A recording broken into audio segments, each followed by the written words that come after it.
Amis culturels, bonjour et merci d'être des nôtres. Depuis le 18 octobre 2020, nous pleurons un homme des lettres, pour ne pas dire un homme, un intellectuel, un humaniste, un écrivain, un universitaire. Je cite le professeur Ngoy Ngala. Pour rendre hommage à cet illustre personnage qui a été un homme de lettres complet, comme je le disais, sur le plateau de Cultura, deux professeurs de l'université Marien Ngouabi, le professeur André Patient-Bokiba. Bonjour professeur.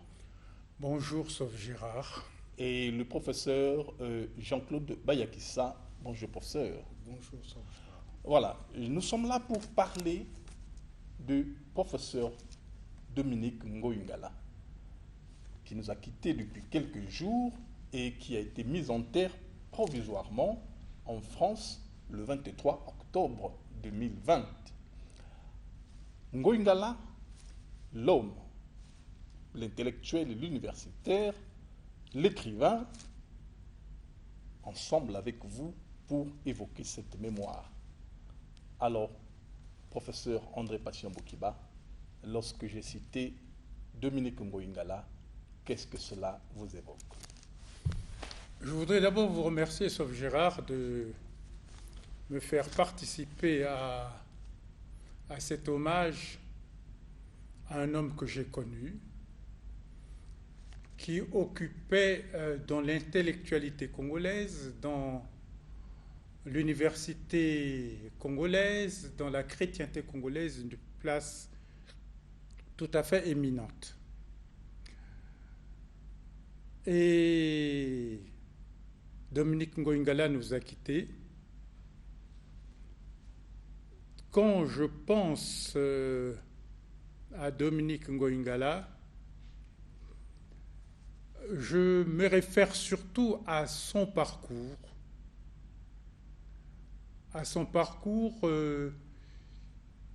qui est un peu voisin d'un certain nombre de jeunes des années 40, 50, 60 qui sont passés par le petit séminaire.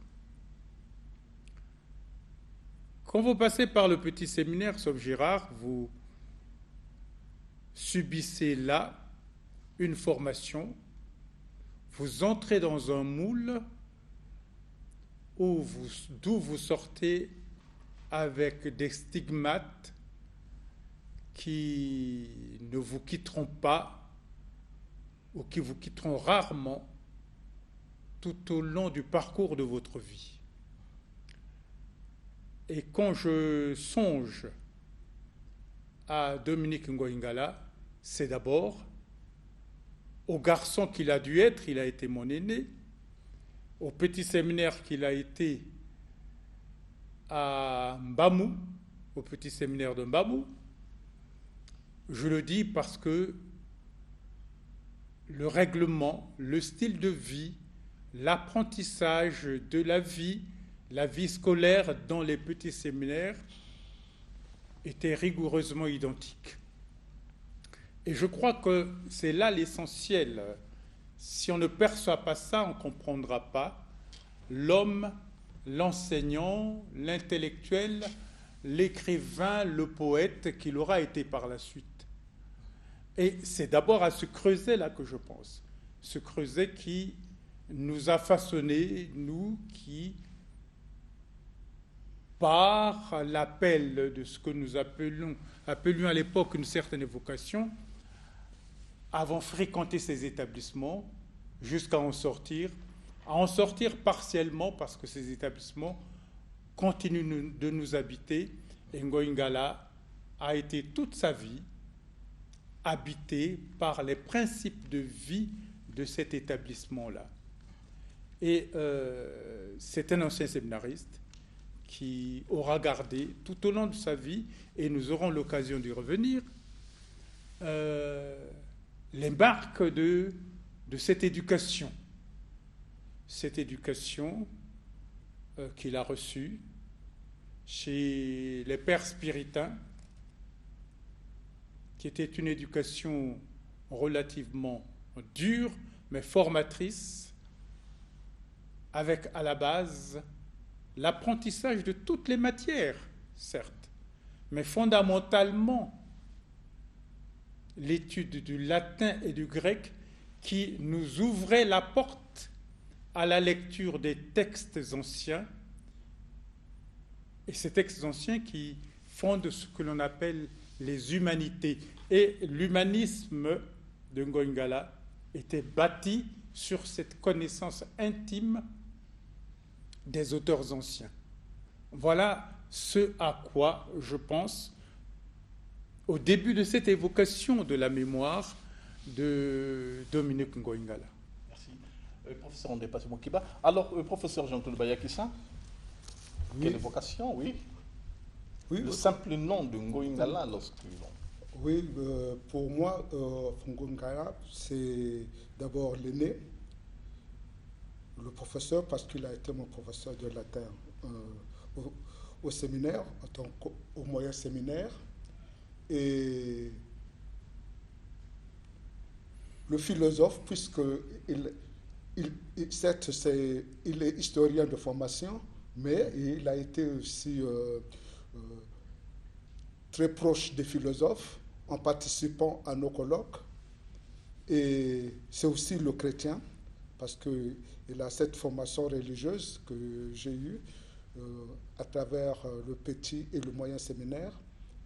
Et le nom de Ngoïngala, pour moi, est lié à celui de l'humanisme. Comme l'a dit tout à l'heure le professeur Bokeba, quelqu'un qui est vraiment pétri de la culture humaniste, hein, enfin, surtout des humanités, hein, c'est-à-dire donc les langues anciennes, l'histoire, la philosophie, les belles lettres. Les belles lettres. Et c'est ça qui caractérise vraiment celui qui vient de nous quitter. Voilà. Hein, j'en parle avec beaucoup d'émotion parce que vraiment on a été très touchés. Oui. Alors, est-ce qu'il est possible, professeur André Passy-Mokiba, de parler du professeur Dominique Ngoïngala en dissociant, pour ne pas dire qu'en disséquant, n'est-ce pas, chacun de ces éléments évoqués, l'intellectuel, le philosophe tel que vient de l'évoquer le professeur Jean-Claude Bayakissa, ou simplement dire que Dominique Ngoïngala était un tout, pour ne pas dire était tout cela. En réalité, quand je considère la personnalité de Dominique Ngoïngala, il me fait l'effet, il représente pour moi un intellectuel un peu vieille France. Il me fait penser à des intellectuels du 19e siècle en France, parce qu'ils vivaient continuellement, quasi quotidiennement, avec ces gens-là, ces gens qui ont vécu peut-être 5 siècles, 4 siècles avant Jésus-Christ. C'est totalement indissociable. Et sa chrétienté également était fondée sur un certain nombre de valeurs antérieures à Vatican II. Et tout cela qui prenait une espèce d'ancrage dans cet esprit-là, cet esprit que j'appellerais 19e. Mais attention, Ngoïngala reste quand même un enfant de Mandou. Et cela aussi est important. Cet enfant de Mandou qui aurait souhaité, qui avait écrit ce poème-là, ce poème que tout le monde connaît, ce poème testamentaire, en fait. Ce poème testamentaire qui montre cet ancrage dans la substance de l'humus national, de la terre, du terroir national. Donc c'était ce mélange-là, ce mélange l'humaniste et l'enracinement dans le terroir. Et c'est cela un peu, c'est ce que une de ses particularités, c'est cette alliance-là que nous aura laissé, me laisse dans ma mémoire Ngoïngala, Dominique. Voilà. Alors, il faut dire que pour citer quelques œuvres de Dominique Ngoïngala, nous avons Le Retour des ethnies en 2003, Combat pour une renaissance de l'Afrique 2002, Le Retour des ethnies 1999, Lettre d'un pygmée à un bantou 1997, La sonate des derniers veilleurs 1981, Lettre à un étudiant africain 1981, juste quelques écrits. Alors, tout à l'heure, professeur Jean-Claude Bayakissa, vous mentionnez l'humaniste Ngoïngala. À quoi il vous renvoie? Cet humanisme nous renvoie justement à cette sorte de cohésion de la vie. Il est composé de plusieurs éléments, comme on l'a dit tout à l'heure, justement cette culture ancienne, donc de lettres classiques, ce goût pour les arts, mais aussi le fait justement que ces valeurs anciennes soient devenues les siennes.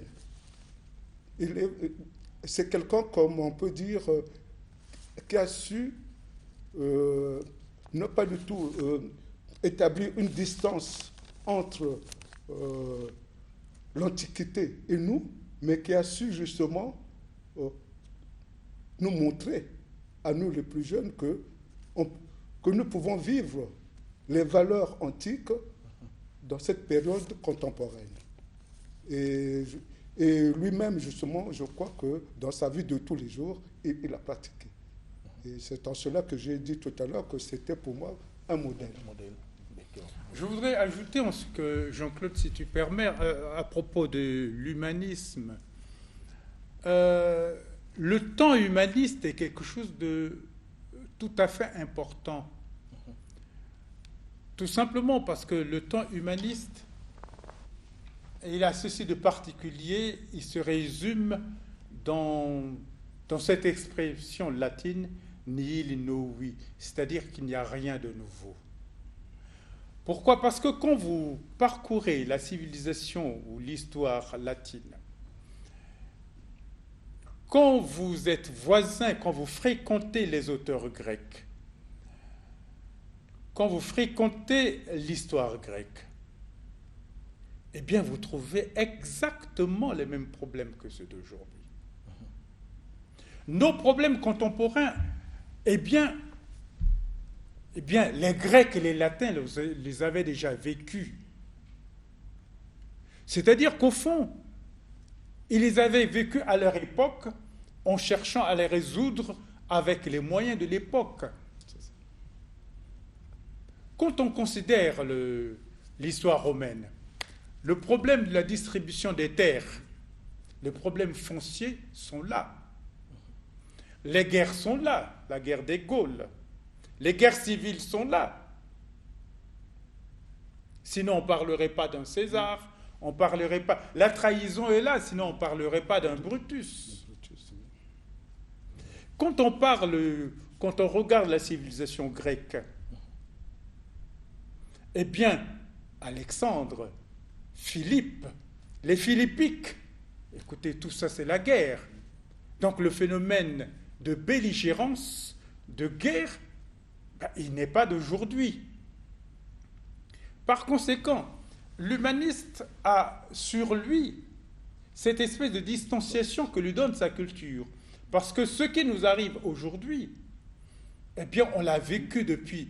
Les coups d'État, il y en a eu. Ça n'est pas une innovation.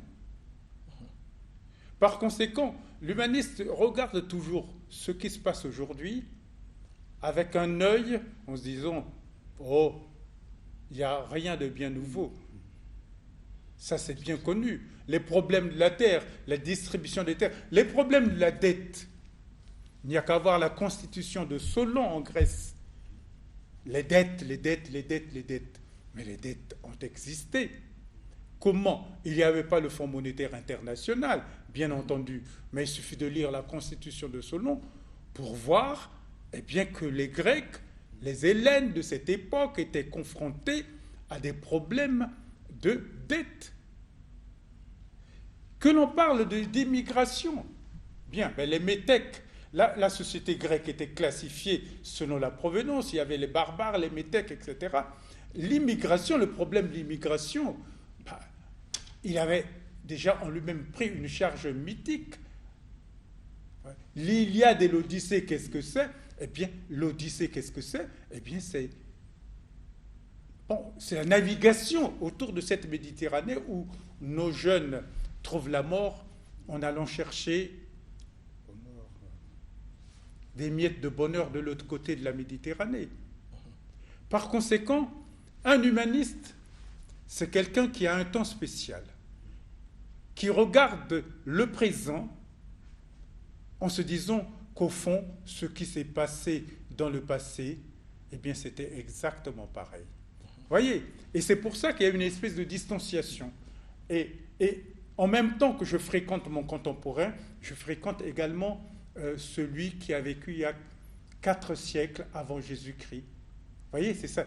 Et ça vous donne cette ouverture d'esprit que l'on retrouvait chez Ngoïngala, qui se manifestait par des tics de langage où il lui arrivait, au détour d'une phrase, de rappeler par une référence, par une citation grecque ou latine, pour dire qu'au fond, l'homme, par tous les temps et partout, ma foi, est finalement le même, avec ses travers, avec ses glorioles, mais enfin, l'homme est toujours le même, en dehors bien sûr des différences qui fondent, des différences vraies ou fausses, qui font de ce que nous prétendons être, ce qui a donné le pygmée, le bantou, les ethnies, etc. Alors, il y a ce mythe qui est beaucoup évoqué également par Ngoïngala, surtout à travers la reconnaissance, l'ouvrage que je viens de mentionner, le retour des ethnies d'abord, également le combat pour une reconnaissance. Professeur André Passion-Boukiba et Jean-Claude Bayakessa.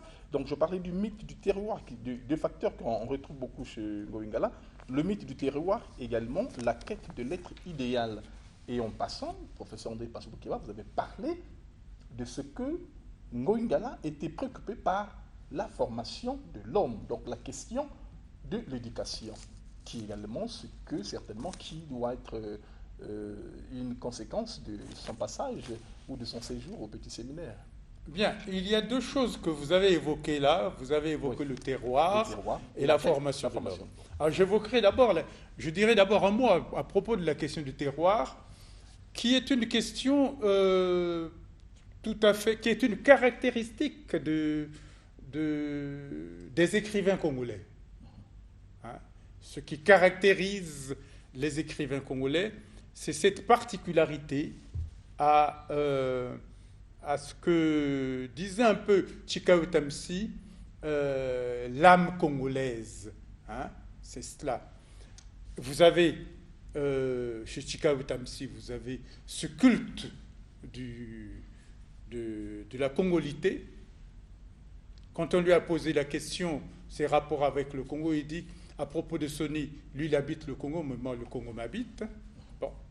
Vous avez les racines congolaises de Jean-Baptiste Tati-Loutard, vous voyez bien que le titre, c'est « Les racines congolaises ». Bien, on pourrait trouver dans l'œuvre de Soni cette quête, ce dévoilement de l'identité, qui est également, quelque part, l'expression d'un ancrage au terroir, qui est tout à fait remarquable. On pourrait prendre Le Soleil est parti à Mpemba de Sylvain Bemba. Bref, on peut prendre Mayombe de Marie-Laure Tchibinda. Bref, la plupart des auteurs congolais ont avec le Congo, avec la terre congolaise, une espèce de rapport de fusion charnelle. Bon, et ça c'est évident, c'est comme cela. Alors, donc, Ngoïngala n'y échappe pas quand il écrit son poème « Prière pour être enterré à Mandou » où, par espèce de retour aux sources, mais également par fusion matérielle, où le corps se dissout dans la terre pour ne former qu'un avec la terre natale, et Ngoï Ngala rentre tout à fait dans ce cadre-là. Bien. Alors, pour ce qui concerne la formation, héritier lui-même d'une formation de très très haute qualité, je crois qu'il avait foi au perfectionnement de l'homme. C'est pour ça, quand on est enseignant, quand on choisit d'être enseignant, vous voyez, il y a un enseignant qui a été abattu en France, Samuel Paty, il y a la semaine dernière. Quand on choisit d'être enseignant, c'est venir mettre quelque chose dans la tête de quelqu'un, de telle sorte qu'il puisse se propulser, de telle sorte qu'il puisse s'améliorer. Vous voyez? Et donc, en cela, le travail est absolument important. Le travail est important. Ngoï Ngala s'est consacré en tant que professeur à ce travail de promotion de l'humain dans ses étudiants, qui était un travail tout à fait considérable. Il donnait des cours par-ci, il donnait des cours par-là. Il était d'une disponibilité infinie vis-à-vis de ses étudiants qui venaient le voir de jour ou de nuit pour demander. Il avait une disponibilité, j'allais dire quasi apostolique. Voilà un peu cette soif de formation. Parce qu'il considérait qu'il y a beaucoup de travers, mais au travers de la formation, on peut réussir à obtenir un certain perfectionnement de l'humain. Et ça, il y croyait fermement. La formation des étudiants, la formation du civil, et dans le domaine religieux, c'était, on pensait également, parce qu'il trouvait que les prêtres tels que nos prêtres tels qu'ils vivent de nos jours, ils ne reflètent pas l'image des missionnaires qu'il a connus dans sa jeunesse. Par conséquent, il fallait travailler à leur formation, travailler parce que ça devrait être des êtres exceptionnels dans la société. Et travailler pour ce culte de l'excellence, ce culte de l'exception, c'était quelque chose qui l'habitait profondément. Okay, merci, professeur André Patient Bokiba. Alors, professeur Bayakissa, qu'est-ce que ce sacerdoce que vient de, n'est-ce pas, de rappeler et également d'évoquer du professeur André Patient Bokiba? Mais justement, en entendant le professeur Bokiba, je pensais à une formule de Nietzsche qui dit « humain », enfin c'est le titre d'un de ses ouvrages, « humain, trop humain ». Et là, justement, je crois qu'on peut l'appliquer pour le professeur Ngoï Ngala, à propos donc du terroir, où en dépit justement de toute cette culture gréco-latine, de toute cette culture, on peut dire, distancielle, en dépit de tout, il s'est ancré dans son terroir,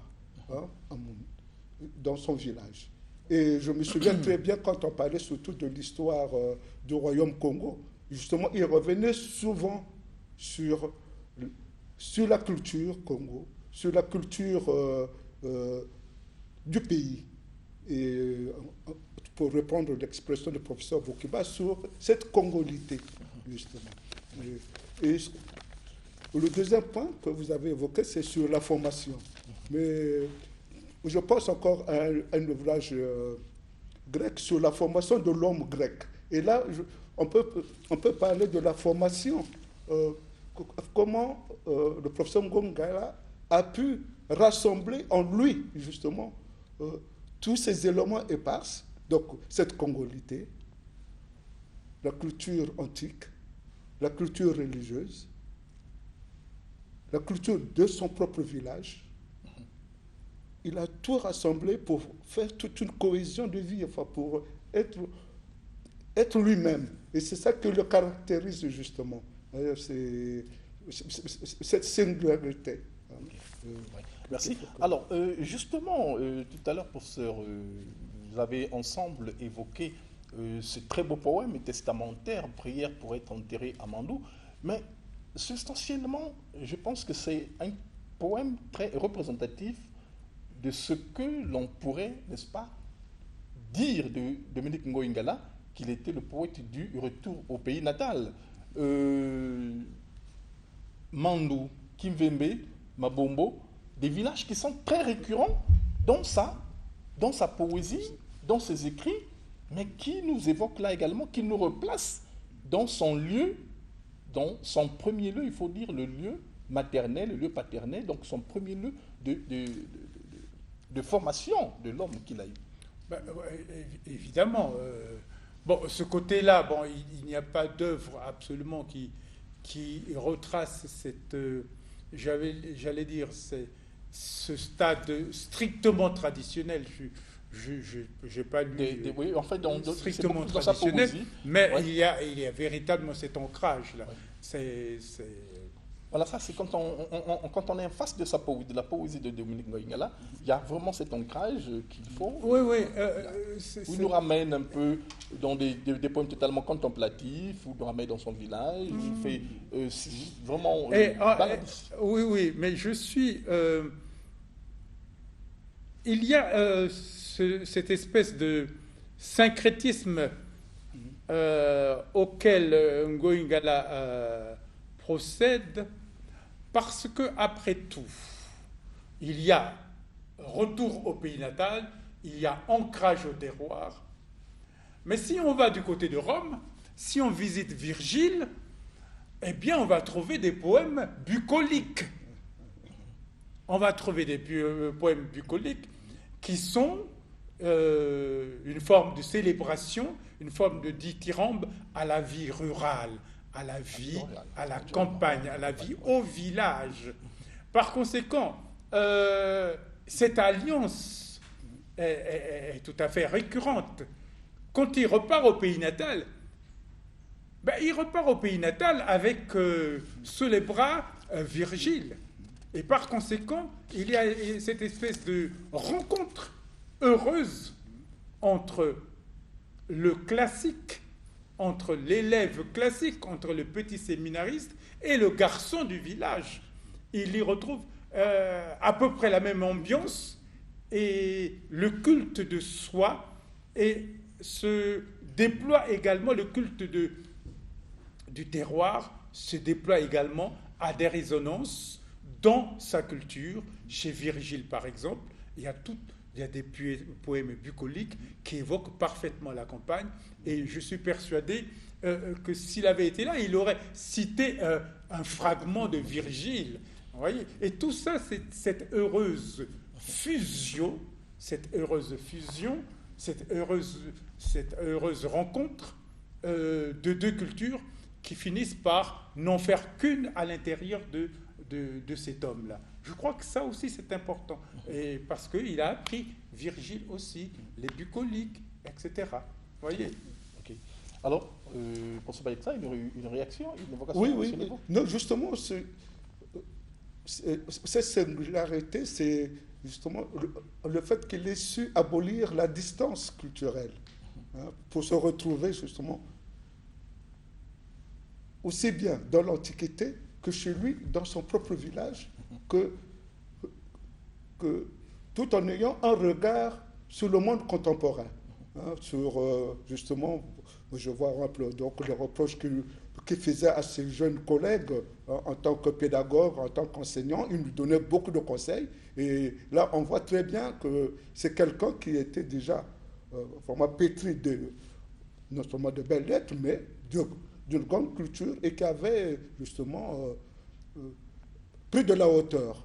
Et en cela, justement, pour nous, c'était un modèle à suivre, et nous étions très heureux d'être toujours en sa compagnie. Ok, merci professeur Bayakissa, philosophe, il faut le dire. Amis culturels, il faut dire que nous sommes sur ce plateau avec le professeur André Passion-Bokiba et le professeur de lettres, et le professeur Jean-Claude Bayakissa, professeur de philosophie, pour évoquer la mémoire d'un grand homme qui nous a quittés il y a de cela quelques jours et qui a été mis en terre provisoirement en France, en attendant le réel Mandou évoqué dans son poème testamentaire « Prière pour être enterré à Mandou ». Alors, nous avons évoqué l'homme religieux, l'humaniste, l'écrivain, mais l'intellectuel, qu'est-ce qu'il Qu'est-ce qu'on retient de l'intellectuel Ngoïngala de Bon, d'abord, il faut... ce que l'on peut retenir, c'est que c'est un homme de discours, un homme de débat, un homme de l'écriture, un penseur, voilà. Ngoïngala fut un penseur. Et il ne gardait pas sa pensée pour lui, il la divulguait, il écrivait. Et il avait justement ce genre de style. Ce style, d'ailleurs, il me semble que il y a une anecdote qui dit que lorsqu'il a soutenu sa thèse d'État, on avait trouvé que son style était plutôt littéraire qu'historique. Et c'est ce qui fait justement cette espèce de résonance du XVIIIe siècle que j'évoquais tout à l'heure. C'est un homme qui aimait débattre, qui aimait jeter des idées. Parce que, nous ne le faisons pas toujours. La semaine a été un espace, la semaine africaine a été un espace où il a largement diffusé sa pensée sur tel ou tel problème anthropologique, politique ou religieux. C'est important. Il a abordé des questions, bien sûr, vous évoquez les problèmes ethniques, mais au sein de l'Église, il a largement débattu de la question de l'inculturation. Débattu de la question de l'inculturation parce que, un peu réfractaire aux orientations de Vatican II, il était resté un peu sur le modèle Vatican I. En France, j'aurais bien vu Dominique Ngoïngala avec Monseigneur Lefebvre, c'est-à-dire de ce côté de la messe en latin, dos au peuple, etc., etc., parce que, outre sa culture classique, sa culture latine, eh bien, il aimait immensément le grégorien, qui pour lui était le chant exclusif. Donc, il débattait de la question de l'inculturation, parce qu'il trouvait que les messes bruyantes n'étaient peut-être pas propres à aider à la méditation, et se référant un peu aux messes auxquelles nous étions servants quand nous étions jeunes, ou bien c'était ce qu'on appelait des messes basses. Par conséquent, il n'avait pas peur d'affronter l'opinion. Quand il rencontre, à propos des prêtres, il regrettait que les prêtres ne portent pas des soutanes, comme les missionnaires dans le temps. Parce que porter la soutane pour un prêtre, cela revenait à se distinguer de la société, à se faire identifier comme prêtre, c'est-à-dire à mouler sa conduite dans la société à ce que devrait être la conduite, à ce qu'il pense devoir être la conduite d'un prêtre. Donc, c'était un homme de principe qui exposait ses idées, qui en débattait, qui, évidemment, il n'était pas suivi par tout le monde, c'est le moins qu'on puisse dire. Bref, l'intellectuel ne se cachait pas derrière le professeur, derrière la hauteur de professeur, derrière la chaire de professeur, pour ne pas descendre dans l'arène et exposer ses idées. Ngoïngala exprimait bien ses idées.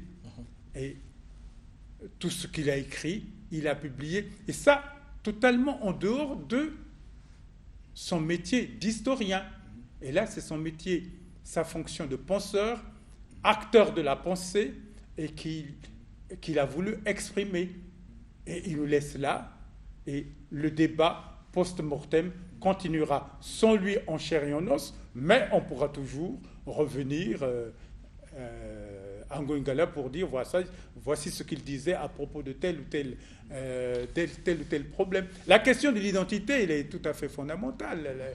Les ethnies, bien sûr, mais songez à l'être d'un pygmée à un bantou, la question de la différence, etc.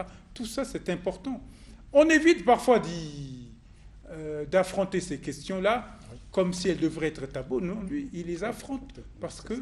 Et souvent, professeur, on mentionne ce que le professeur Dominique Ngoïngala, non seulement se contentait de l'observation, mais il aimait souvent, n'est-ce pas, chuter dans le diagnostic, donc dans la projection, en fait. Ben, forcément, parce que si c'est un penseur, il ne pense pas dans un espace vide. Son espace, c'est le Congo, c'est l'Afrique, c'est la contemporanéité africaine par rapport, en opposition, j'allais dire, versus la contemporanéité européenne. Comment devons nous comporter face au monde, à cette extranéité, à ce monde étranger, auquel d'ailleurs, avec lequel il jouait à cache-cache, parce que j'ai jamais vu mon grand frère Ngoïngala toucher à un clavier d'ordinateur. Donc la culture numérique pouvait lui paraître quelque chose de tout assez superfétatoire. Et quand il écrivait avec son crayon, son stylo à billes, ça s'arrêtait là. Il n'était pas question pour lui d'aller chercher... Avait-il une adresse email? Je n'en suis pas si sûr. Voyez. Donc, l'essentiel pour lui était ailleurs. Peut-être que le numérique était quelque chose de tout simplement superfétatoire. Ça n'était pas là l'essentiel. L'essentiel, c'était la pensée. Et la pensée, c'était l'écriture et comme exercice d'exposition de sa pensée. Oui, nous tendons là déjà vers la fin, professeur Jean-Claude Bayakissa. Oui, donc pour revenir justement sur Ngoïngala comme intellectuel, pour moi, je dirais que c'est un intellectuel critique. Critique, pas au sens où il critiquait tout, mais être critique au sens où il aimait le débat contradictoire. Et il n'avait pas peur d'exposer ses idées, même si on n'était pas tout d'accord avec lui. En tout cas, il maintenait sa position et il fallait justement que le contradicteur, justement, lui montre que non, aujourd'hui, dans notre monde d'aujourd'hui, nous ne fonctionnons pas de la même manière. Je crois que les cas qui viennent d'être évoqués, enfin, les exemples sur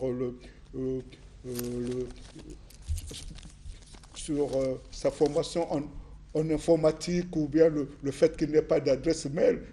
Mais nous avons souffert lors du colloque sur le Royaume Congo, justement, parce qu'il fallait qu'il nous donne un texte numérique, mais ça ne venait pas, on lui a demandé son adresse, c'était difficile. Il nous a remis plutôt un document écrit à la main. Alors, bon, mais c'est le style Ngoï. C'est le style Ngoïngala. Ok, merci. Alors, nous allons terminer par un texte inédit. Nous connaissons beaucoup ces poèmes, n'est-ce pas, qui ont été publiés, mais c'est un texte donc, qui a été publié récemment, juste in memoriam, et j'aimerais bien lire, c'est « Mon pays est mort ». Linceuil donc sur mon pays d'ombre, abandonné à la sarabande des hyènes inciviques. Mars est passé par là, l'effroi au cimier du casque où brille la lumière noire de la mort dans sa litière de sang. Le soleil en tremble encore, des temps de moissons battus et ensanglantés. Dieu, avec quelle piété il ne reste après le passage terrible que cendre et poudre. Mon pays est mort. Ma fontaine au passage des fauves aux yeux de braie, souillée s'est remplie de sang noir, où s'en viennent festoyer des sombres oiseaux de mort au passage des fauves aux yeux de braie. Ma terre s'est cramée et ses fruits se sont desséchés. Entends, oh, entends, étranger étonné, ce pain d'airain sur la glèbe désolée. Entends le râle de tant de justes oxy. Sur leur terre où leur sang fume encore, la phalange de la mort est en marche pour notre holocauste. Entends les dieux au cœur de pierre ricaner à nos malheurs. Le semeur foudroyé ne verra pas demain briller la joie simple des semailles.